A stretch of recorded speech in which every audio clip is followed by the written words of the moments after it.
நீங்கள் பார்த்து கொண்டிருப்பது உங்கள் ரேமா டிவி. இது சத்தியத்திற்கு சாட்சி. ஆண்டவரும் அருமை இரட்சகருமான இயேசு கிறிஸ்துவின் நாமத்தினாலே உங்கள் யாவருக்கும் என்னுடைய வாழ்த்துக்கள். நம் யாவரும் தேவ சமூகத்திலே இந்த ஞாயிற்றுக்கிழமை ஆராதனையிலே ஆண்டவர் நம்மோடு கூட பேசும்படியாய் கண்களை மூடி நாம் ஜெபிப்போம். ஸ்தோத்தரிக்கிறோம் ஆண்டவரே, நன்றியோடுமை துதிக்கிறோம், நன்றியோடுமை ஸ்தோத்தரிக்கிறோம். அப்பா நல்ல ஆண்டவரே, நன்றியோடுமை ஸ்தோத்தரிக்கிறோம், ஸ்தோத்தரிக்கிறோம், ஸ்தோத்தரிக்கிறோம், ஸ்தோத்தரிக்கிறோம். ஆண்டவரே, இந்த ஞாயிறு ஆராதனை செய்தி எங்களுக்கு ஆசீர்வாதமாக்கித்தார். ஒவ்வொரு வாரமும் நாங்கள் தியானிக்கிற தியானம், என்னுடைய வாயின் வார்த்தை உடைய சமூகத்துக்கு தகுதியுடையதாக இருக்கட்டும். ஆசீர்வதியும் ஆண்டவரே. இந்த செய்தி வழியாய் எங்களோடு கூட நீர் பேசும், ஆசீர்வதியும். இயேசு கிறிஸ்துவின் நாமத்தில் ஜெபிக்கிறோம் பிதாவே, ஆமேன், ஆமேன்.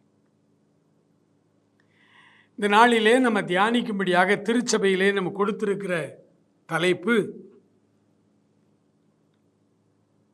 நல்ல தேசம்.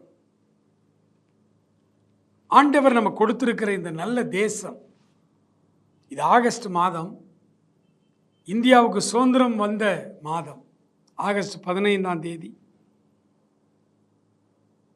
ஆண்டவருடைய சுதந்திர தினத்தை நாம் கொண்டாடி இந்த தேசத்தினுடைய மாட்சிமை, மகிமை, இறையாண்மைக்கு மரியாதை செலுத்தி இருக்கிறோம். இந்த நாளிலே திருச்சபையாக சேர்ந்து நம்முடைய தேசம் என்கிற இந்த தலைப்பிலே தியானிப்பதற்கு கொடுத்திருக்கிற ஒரு வசனம், உபாகம புஸ்தகம் 8ஆம் அதிகாரம், அதில் 10வது வசனத்தினுடைய பின்பகுதி. உன் தேவனாகிய கர்த்தர் உனக்கு கொடுத்த அந்த நல்ல தேசத்துக்காக அவரை ஸ்தோத்தரிக்க கடவாய். இந்த வார்த்தை இஸ்ரவேல் மக்களுக்கு ஆண்டவர் கொடுத்தது. பாலும் தேனும் ஓடுகிற கானான் தேசத்திற்குள்ளே 40 ஆண்டு கால பயணத்திற்கு பிறகு தேசத்தை கையளித்து கொடுத்தார். அந்த தேசத்தின் எல்லா காரியங்களையும் அவரே செய்து கொடுத்தார். எகிப்திலிருந்து அவர்கள் புறப்பட்டார்கள். அவர்களுக்கு இந்த பலஸ்தீனா தேசத்தை, இஸ்ரேல் தேசத்தை வாக்கு கொடுத்தார். அந்த தேசத்தில் அவர்கள் குடியிருந்து திருப்தியாய் அவர்கள் சாப்பிட்டு திருப்தியாய் இருக்கும் பொழுது, கர்த்தர் உனக்கு கொடுத்த இந்த தேசத்திற்காக அவரை ஸ்தோத்தரி என்று சொன்னார். என்றால் இஸ்ரவேல் மக்கள் தானே இதை செய்யணும். நாங்கள் ஏன் ஸ்தோத்தரிக்க வேண்டும்? அந்த கானான் தேசத்துக்காக நாங்கள் ஏன் கர்த்தரை ஸ்தோத்தரிக்க வேண்டும் என்று ஒரு கேள்வி வரலாம். ஆகவே வேதாகமம் நம்முடைய தேசத்தை குறித்தும் என்ன சொல்கிறது, நம்மை குறித்து என்ன சொல்கிறது என்பதை பரிசுத்த லூக்கா தன்னுடைய அப்போஸ்தலர் நடவடிக்கைகள் புஸ்தகத்திலே அவர் அழகாய் ஒரு வார்த்தை சொல்லுகிறார்.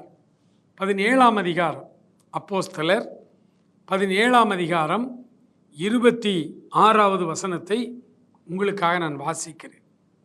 மனுஷ ஜாதியான சகல ஜனங்களையும் அவர் ஒரே இரத்தத்தினாலே தோன்ற பண்ணி பூமியின் மீதெங்கும் குடியிருக்கச் செய்து முன் தீர்மானிக்கப்பட்ட காலங்களையும் அவர்கள் குடியிருப்பின் எல்லைகளையும் குறித்திருக்கிறார்.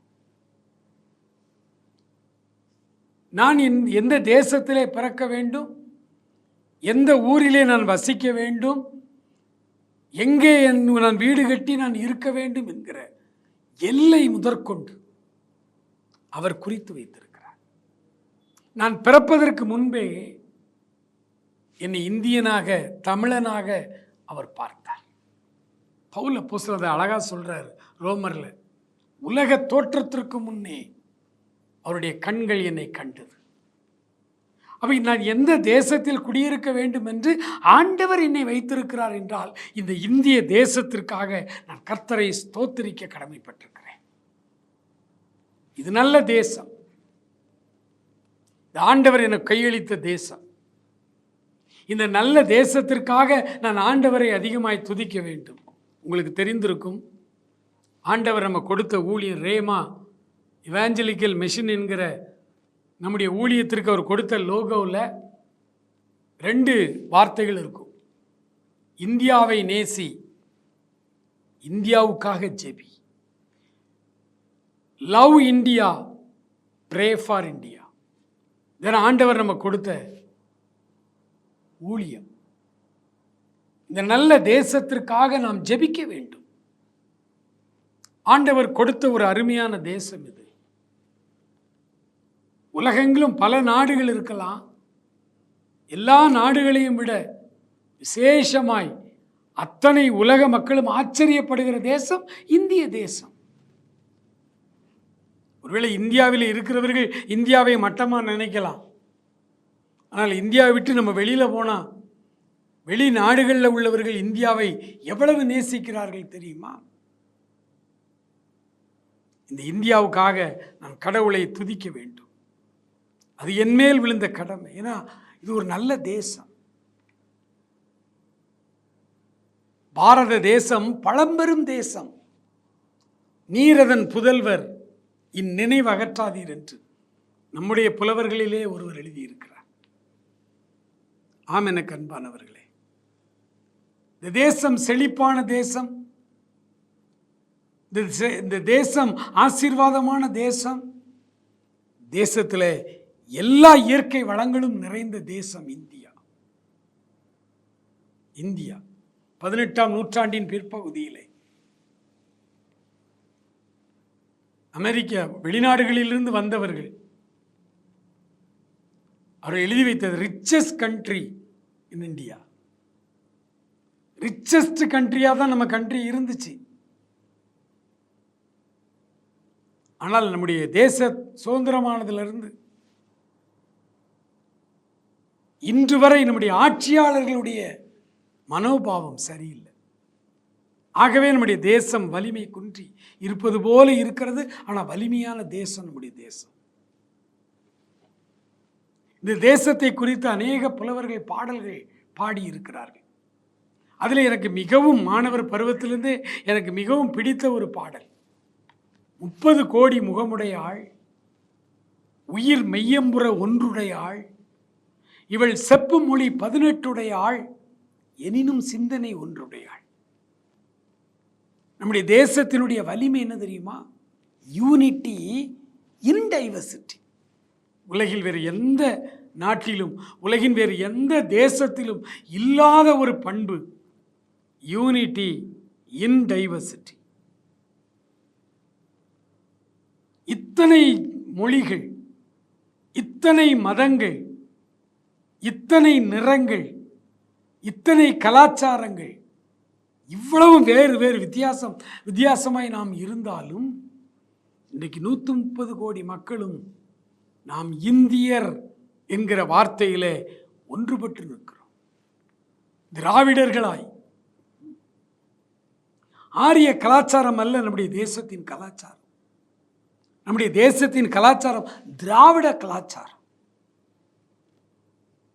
அந்த பண்பாடு தான் வேதாகம பண்பாடு. ஒருவனுக்கு ஒருத்தி என்கிற விலை உயர்ந்த மிக மேன்மையான அந்த பண்பாடு வேதத்திலிருந்து வந்தது. ஒரு ஆதாமை படைத்தார், அவனுக்கு ஒரு ஏவாளை உருவாக்கி கொள். ஒருவனுக்கு ஒருத்தி என்கிற இலக்கண சுத்தமாய் வாழ்கிற பண்பாடு உள்ள நாடு நம்முடைய நாடு, திராவிட கலாச்சாரம். ஆகவே நம்முடைய தேசத்துக்காக நம் ஆண்டவரை அதிகமாய் ஸ்தோத்தரிக்க வேண்டியவர்கள், துதிக்க வேண்டியவர்கள், ஆண்டவருக்கு நன்றி செலுத்த வேண்டும். உலகத்தில் அத்தனை பேரையும் அந்த ஒரே இரத்தத்திலே தோன்ற பண்ணினார்.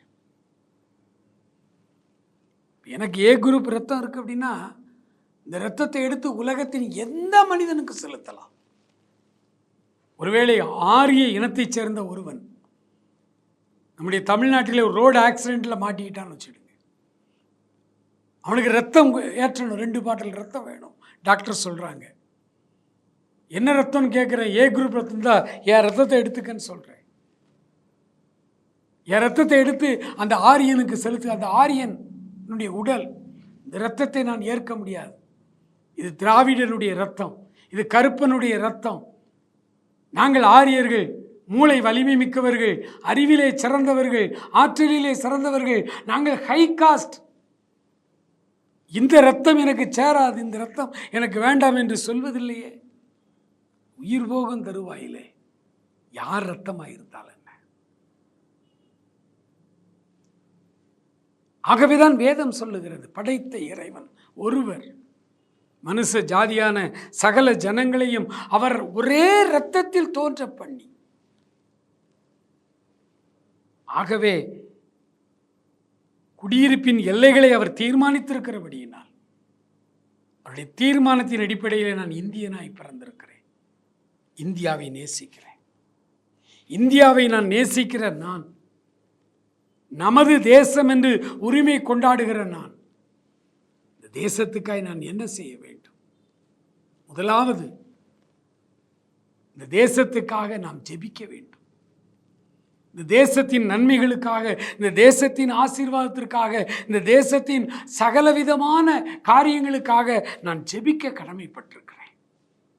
சுதந்திரத்தை கொண்டாடுகிற இந்த ஆகஸ்ட் மாதத்திலே ஆண்டவருடைய பிள்ளைகளாகிய நீங்களும் நானும் இந்த தேசத்திற்கு நாம் செய்ய வேண்டிய கடமைகளை நாம் வரையறுத்துக் கொள்ள. ஒன்று, இந்த தேசத்துக்காய் நாம் ஜெபிக்க வேண்டும்.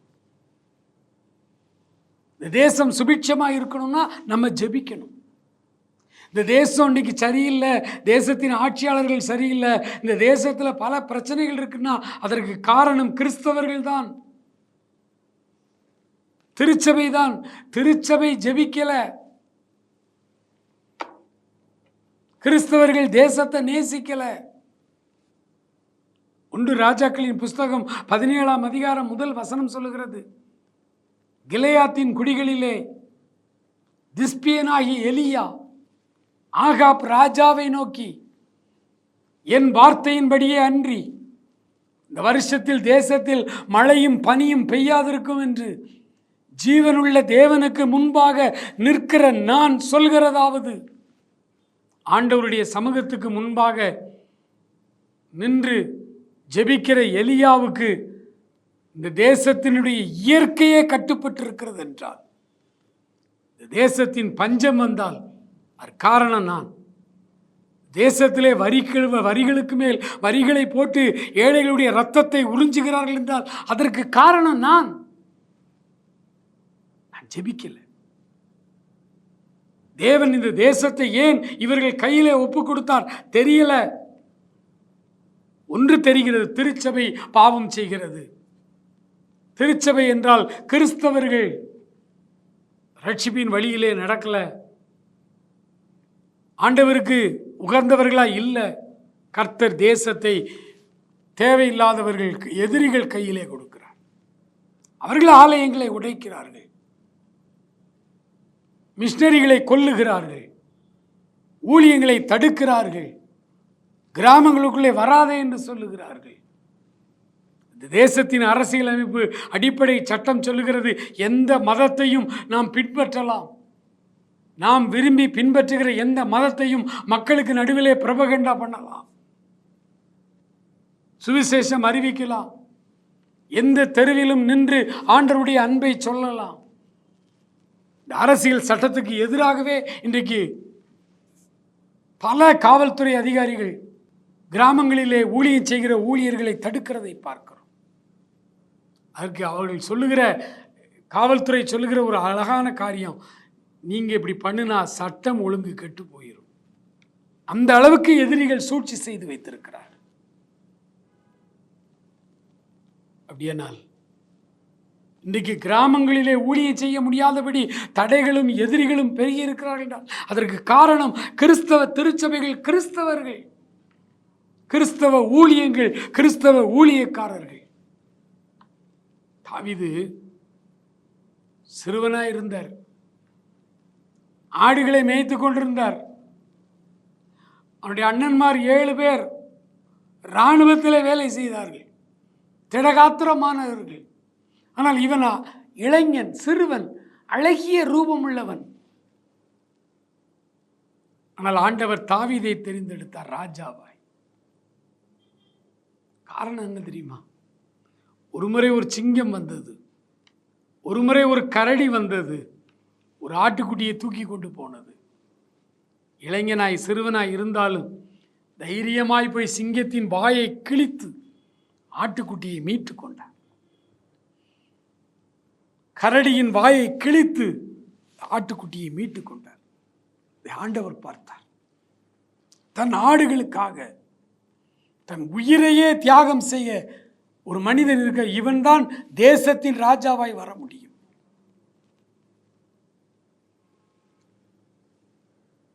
தன் தேசத்து மக்களையே கொலை செய்வது அல்ல தலைவன், தன் மக்களுக்காக தன் உயிரை தியாகம் செய்கிற தாவீது. இது எங்க பார்க்கிறோம்? நாட்கள் கடந்து செல்கிறது. தாவீது வளர்ந்து பெரியவராகி ராஜாவாய் ஆகிவிட்டார். தேசத்திலே மிகப்பெரிய சாபம். ஆண்டவர் தேசத்தின் மக்களை அழிக்கிறார். வாதை, ஜனங்கள் செத்து கொண்டிருக்கிறார்கள். தாவீது ஓடினார். ஆண்டவருடைய பாதத்தில் என்று சொன்னார், ஆண்டவரே, நானும் என் தகப்பன் வீட்டாரும் பாவம் செய்தோம். இந்த ஆடுகள் என்ன பாவம் செய்தது என்று தேசத்து மக்களுடைய சாவை தடுத்து நிறுத்தும்படி ஆண்டவருடைய சமூகத்திலே போய் கதறுகிறார் தாவீது. ஆகவேதான் ஆண்டவர் சொன்னார், தாவீது என் இருதயத்துக்கு ஏற்றவன். இந்த தேசத்தின் குடிமக்களாயிருக்கிற ஆண்டவருடைய பிள்ளைகளாகிய நீங்களும் நானும் இந்த நாள் முதற்கொண்டு தேசத்திற்காய் நேரம் ஒதுக்கி நாம் முதலாவது ஜெபிக்க வேண்டும். இந்த தேசத்திற்காக நன்றி செலுத்தி ஜெபிக்க வேண்டும். இரண்டாவது, இந்த தேசத்திற்கு அயல் நாடுகளிலிருந்து இந்த சுவிசேஷத்தை சுமந்து கொண்டு வந்து இயேசுவை அறிமுகப்படுத்தின தோமா சீஷன் முதற்கொண்டு இந்த தேசத்திலே வந்து ஆண்டவருக்காக வாழ்ந்து மரித்த இந்த தேசத்தை நேசித்த பரிசுத்தவான்கள், மிஷனரிகள், அவர்களுக்காக நாம் ஆண்டவருக்கு நன்றி செலுத்தி ஜெபிக்க வேண்டும். நேரம் எடுத்து ஜெபிக்க வேண்டும். மூன்றாவதாக, 2000 வருடம் ஆகியும் இன்னும் கோடிக்கணக்கான மக்களுக்கு, இந்தியர்களுக்கு இயேசு என்கிற பெயர் தெரியாது. ஒரு முறை கூட ஆண்டவருடைய வார்த்தை அறிவிக்கப்படாத ஒரு காலம். இந்த இறுதி காலத்தில் இன்னும் இந்தியா முழுவதும் சுவிசேஷம் அறிவிக்கப்படவில்லை. அதற்காக நாம் ஆண்டவருடைய சமூகத்தில் மன்றாடி ஜெபிக்க வேண்டும். இந்த தேசத்தில் இன்றைக்கு வேலை செய்து கொண்டிருக்கிற ஒவ்வொரு மிஷனரி ஸ்தாபனங்களுக்காக ஜெபிக்கணும். இந்த மிஷனரி ஸ்தாபனங்களுக்கு விரோதமாய், கிறிஸ்தவர்களுக்கு விரோதமாய் பல பொய்களை இன்றைக்கு ஆட்சியாளர்களிலிருந்து எல்லாரும் கட்டமைத்து கொண்டிருக்கிறார்கள். மதம் மாற்றுகிறார்கள் என்று, வெளிநாட்டிலிருந்து இவர்களுக்கு கோடி கோடியாய் பணம், எல்லாம் கட்டுக்கதைகள், பொய். பொய் ஒரு நாளும் உண்மைக்கு முன்னால் நிற்காது. சத்தியம் என்றைக்கும் ஜெயிக்கும். ஆகவே தைரியமாய் இந்த தேசத்திற்காக, தேசத்தின் கடைக்கோடி மனிதனுக்கும் இயேசு அறிவிக்கப்பட வேண்டும் என்று நாம் அவர்களுக்கு சொல்ல வேண்டும். அப்படிப்பட்ட ஜெப ஜீவியத்தை நாம் இன்றைக்கு ஆண்டவரிடத்திலிருந்து கேட்டு பெற்றுக்கொள்ள வேண்டும். நமது தேசம் சுபிட்சமாக இருந்தால் நமக்கு நல்லது. தேசம் முழுவதும் நற்செய்தி அறிவிக்கப்பட வேண்டும் என்பதே தலையாய நோக்கமாக இருக்க வேண்டும். கண்களை மூடி ஜெபிப்போமா? அன்பு நிறைந்த பரலோக பிதாவே, இந்த அருமையான ஆராதனை வேளைக்காய் நன்றி செலுத்துகிறோம். ஆண்டவரே, இந்தியா சுதந்திரம் வாங்கின இந்த மாதத்திலே, நமது தேசம் என்கிற தலைப்பிலே, இந்த தேசத்தின் நல்ல குடிமகனாய் நாங்கள் என்னென்ன காரியங்களை செய்ய வேண்டும் என்று நாங்கள் இன்றைக்கு தியானித்திருக்கிற காரியம் கொஞ்சம் ஆண்டவரே, அந்த காரியத்திலே உண்மையாக இருக்க நாங்கள் ஜெபிக்க, ஆண்டவரே, தேசம் முழுவதும் நற்செய்தி மயமாக்குகிற இந்த பணியிலே நாங்களும் எங்களை தோள் கொடுத்து நிற்க உதவி செய்யும். ஆசீர்வதியும். இயேசு கிறிஸ்துவின் நல்ல நாமத்தில் ஜெபிக்கிறோம் எங்களருமை பிதாவே. ஆமேன், ஆமேன்.